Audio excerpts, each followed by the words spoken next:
Establish ना किया उसने अपने अपने तरीके से? एक बता दीजिए। तो भाई साहब जो लोग नहीं जो लोग और एक मिनट समीर सर, जो लोग मोदी है, अमित शाह है, कौन इनके पिता राजनीति में थे, कौन इनके बच्चे राजनीति में, आप बता दीजिए। मैं राजनीति की बात नहीं कर रहा हूं, मैंने कहा स्टेब्लिशमेंट। राजनीति मैंने कहा स्टेब्लिशमेंट। देखिए बड़ा वास्ट सवाल है, मैंने कहा स्टेब्लिशमेंट मतलब अपने दम पे कहीं आदमी जा नहीं सकता राजनीति। देखिए आपने कहा, मैंने कहा स्टेब्लिशमेंट। मैं सच्चाई के साथ स्वीकार रहा हूं, आप सच्चाई सुनना नहीं चाह रहे, बस फर्क इतना ही तो है। मतलब अब आपके बेटे, अब आपके खानदान से कोई जी का सारे परिवार को देख लीजिए। अरे सहारनपुर में अब आपके खानदान से ही कोई बनेगा आगे भी एमपी बनेगा भाई, अगर वो मेहनत करेगा तो क्यों नहीं बनेगा? अगर वो मेहनत करेगा। एक परिवार का वीडियो देखिए, एक जरा ये परिवार का वीडियो देखिए, जल्दी से प्ले कीजिए, बहुत जल्दी से ये वीडियो प्ले कीजिए। इमरान मसूद के भतीजे हैं हमजा मसूद, इनका एक वीडियो आया था, सुनिए। भारत के संविधान के प्रति सच्ची श्रद्धा और निष्ठा रखूंगा। मैं कुछ करके अक्षुण्ण रखूंगा। ये मेरा वचन है, मेरा वचन ही है शासन। मैं हमजा मसूद। इमरान भाई देख रहे हैं ना आप, शर्मनाक है, और मैंने बहुत बुरी तरह से डांटा था, बेहद शर्मनाक है। मैं बहुत साफ गोई के साथ बात करता हूं, अगर मेरे अंदर कोई कमी है ना, मुझे स्वीकारने में 1 मिनट भी नहीं लगता है, 1 सेकंड नहीं लगता है। ये राजनीति की आज की दुनिया में बड़े कम लोगों में, बड़े माइनॉरिटी में ऐसे लोग हैं जो ये स्वीकारें और कहें कि इनके लिए तालियां नहीं होनी चाहिए। अपने भतीजे को वो कह रहे हैं कि ये शर्मनाक है, ये गलत किया, अमूमन डिफेंड किया जाता है। ऐसे में इमरान भाई के लिए मैं भी ताली बजाऊंगा। अब मैं इस पे कार्यक्रम के आखिरी पड़ाव में हूं, तो जरा ये देख लीजिए, आपके नेता का ये बयान में जरा आपके सामने रखने वाला हूं। We are now fighting the BJP, the RSS and the Indian state itself. We are now fighting BJP, RSS and Indian state. अब जरा जल्दी से देखिए, सवाल प्ले कीजिए, जल्दी सवाल इसमें यह है, इंडियन स्टेट से राहुल गांधी का मतलब क्या है? भारत से लड़ रहे हैं, भारत सरकार से लड़ रहे हैं, या गलती से बोल दिया था? देखिए भारत से लड़ने का तो कोई प्रश्न ही नहीं होता, भारत के लिए तो जान देने वाले हैं, भारत के लिए कुर्बानी दी, अपने बाप को कुर्बान किया, अपनी दादी को कुर्बान किया। तो भारत सरकार की बात करिए आप, तो भारत सरकार जो संविधान के हिसाब से बनती है उससे लड़ रहे हैं। हाँ तो क्यों नहीं? हम विपक्ष में हैं तो हमारा काम लड़ना नहीं है क्या? अरे भाई हम विपक्ष के अंदर है, हमारा काम आईना दिखाना है। क्या ये विपक्ष में अंदर रहते हुए आईना दिखाने वाली बात है, या इस लड़ाई का मतलब कुछ और है? नहीं, रामकृपाल मसूद साहब जो कह रहे हैं उसको मैं कॉन्ट्राडिक्ट नहीं कर सकता, लेकिन जो राहुल का जो टोन था वो कहीं ना कहीं से वो भी जनता में यही गया है कि जैसे देखिए राष्ट्र और राज्य, जब भी आप कहते हैं इंडियन स्टेट, तो इंडियन स्टेट में कोई ये प्रांत नहीं आता, वो एक राज्य की मतलब पूरे देश का ऐसा होता है। पर सबसे That means we are as an opposition fighting the government and we as an opposition fighting the state are two different things. दोनों का फर्क। अब जरा क्योंकि इमरान भाई के लिए अब हम कार्यक्रम के आखिरी पड़ाव में हैं, एक बार फिर से उनकी साफगोई के लिए तालियां बजें, और कम से कम 3 सवाल मैं जरा जल्दी से ऑडियंस से लेना चाहूंगा, जल्दी। मेरा क्वेश्चन सिर्फ इतना है, आपने कहा क्या किया उज्ज्वला योजना का या जनधन योजना का जो लाभ है, क्या मुस्लिम महिला या मुस्लिम समाज नहीं उठाता? कहीं डिस्क्रिमिनेशन है?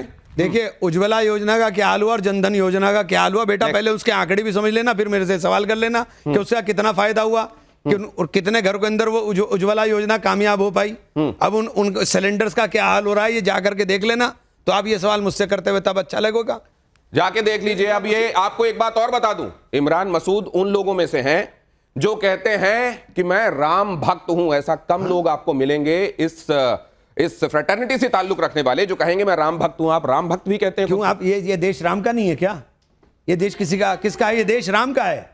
इसे डॉक्टर अल्लामा इकबाल ने आज हाल फिलहाल में, उनसे बड़ा इस्लामिक स्कॉलर तो नहीं हुआ, उन्होंने कहा इमाम हिंद, ये देश राम का है, ये आस्थाओं का देश है। नहीं तो जब ये अल्लामा इकबाल जब ये कहते हैं अहले जहां समझते हैं हम उनको इमाम हिंद, उन्हीं ने तरानाए हिंद 1901 में लिखा था, 1902 में, उसमें ये बात कह रहे हैं, और 1910 में वो तरानाए मिल्ली लिख रहे हैं जिसमें 2 नेशन थ्योरी की वकालत करते हैं, तब भी आप उनको फॉलो करते हैं। देखिए डॉक्टर अल्लामा इकबाल का बिल्कुल ट्रांसफॉर्मेशन, आपने बहुत अच्छी बात कही, पूरा ट्रांसफॉर्मेशन हुआ। डॉक्टर अल्लामा इकबाल ने बाद में 2 राष्ट्र की बात करी, पाकिस्तान हिंदुस्तान के बंटवारे की बात करी, और पाकिस्तान और हिंदुस्तान के बंटवारे के अंदर उन्होंने जो रोल अदा किया, मैं उसके लिए उनको कभी भी माफ नहीं कर सकते हम लोग। हमारा सबसे बड़ा गुनाहगार अगर इस देश के अंदर कोई है तो वो जिन्ना है, जिसने हमें इस हालत के अंदर ला करके खड़ा कर दिया।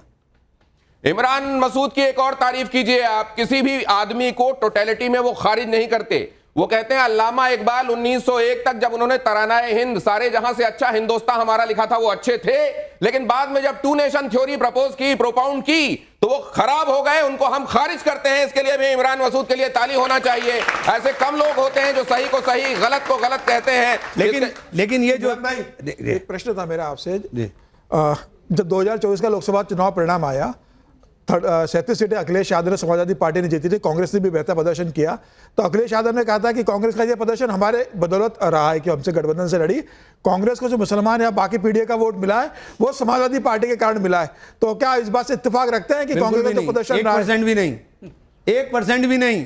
मतलब राहुल गांधी, मतलब आपका कहना है कि राहुल गांधी, और अगर मेरी मानी होती तो सीटें भी ज्यादा लेते हम। मतलब आप मेरी मानी नहीं थी, आप नहीं मानते राहुल गांधी? नहीं मानी थी ना, नहीं मानते? नहीं मानी। प्रियंका जी मान लेती हैं? उस वक्त नहीं मानी, मैं तो बहुत लड़ा था। मतलब इमरान भाई आप क्या कह रहे थे, क्या मनवाना चाह रहे थे, आपने क्या कहा था? हमें सीटें ज्यादा लड़नी चाहिए थी। जो मैंने कहा था कि 80-17 का फार्मूला 2027 में नहीं माना कौन नहीं? अखिलेश नहीं मानेगी राहुल? अरे भाई मेरा अखिलेश जी से तो कोई मतलब नहीं था, मैं तो अपने वालों से। आपकी बात नहीं सुनी? नहीं, मेरी नहीं सुनी। मतलब ये अरे अखिलेश देंगे तब तो राहुल उसको लेंगे ना। हम भिखारी हैं, हम भिखारी हैं क्या? तो इसी पोजीशन में दिखाई देती है कांग्रेस ना? नहीं, हम भिखारी नहीं हैं। आपको लगता है कि अगला विधानसभा चुनाव कांग्रेस अगर बिना समाजवादी पार्टी के लड़ेगी तो बेहतर प्रदर्शन करेगी? निश्चित रूप से। मैं देखिए, मैं ये नहीं कहता कि कौन नहीं होना चाहिए समाजवादी पार्टी, क्योंकि ये फैसला पार्टी का है। लेकिन मेरा व्यक्तिगत रूप से मानना है जब तक हम पार्टी को खड़ा नहीं करेंगे हम कुछ नहीं कर पाएंगे। चलिए, तो ये आज की चर्चा को यहां विराम देते हैं। धर्म के संकट के संदर्भ में किन किन सवालों का, किन किन मुद्दों का जवाब मिला। 2027 में 27 के सत्ताधीश जो खुद को कहते हैं वो रहेंगे क्या 27 में? इस सवाल के साथ इस चर्चा को विराम दूंगा मैं। 27 के सत्ताधीश, ये पोस्टर देखा था ना आपने समाजवादी पार्टी का? 27 के सत्ताधीश कौन होंगे? ये तो अल्लाह बेहतर जानता है कौन होगा कौन नहीं होगा, इसके बारे में मैं कोई। तो वो ज्यादा कॉन्फिडेंट है क्या पोस्टर छपवा के बैठे हुए? अल्लाह बेहतर जानता है। देखिए, तकब्बुर जो है, जैसे घमंड और गुरूर और तकब्बुर जो है वो अल्लाह को पसंद नहीं है। तो कभी गुरूर और तकब्बुर की बात ही नहीं करनी चाहिए।